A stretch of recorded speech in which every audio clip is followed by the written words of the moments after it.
Sports on 6.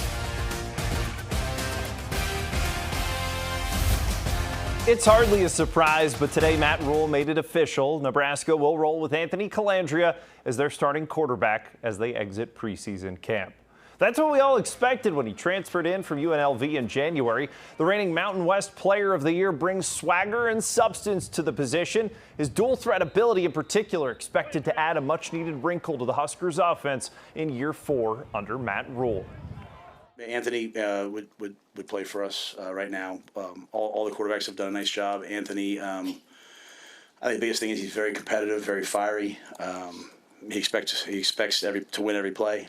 But he's done a nice job of disciplining himself to also take what's there. He makes nice checks in the run-pass game, can throw the ball deep, and I think the biggest thing is he extends a ton of plays with his legs, which takes a lot of pressure off of the offensive line and the backs in protection and puts a lot of pressure on the defense.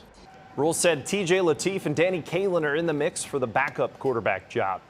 An injury update, corner Kamir Prescott out for the season with a knee injury. He played in 2 games for the Huskers last year, and it sure sounds like Gunnar Gottula will be a starter for Nebraska. Rhule said the Lincoln native is one of the team's best 5 offensive linemen.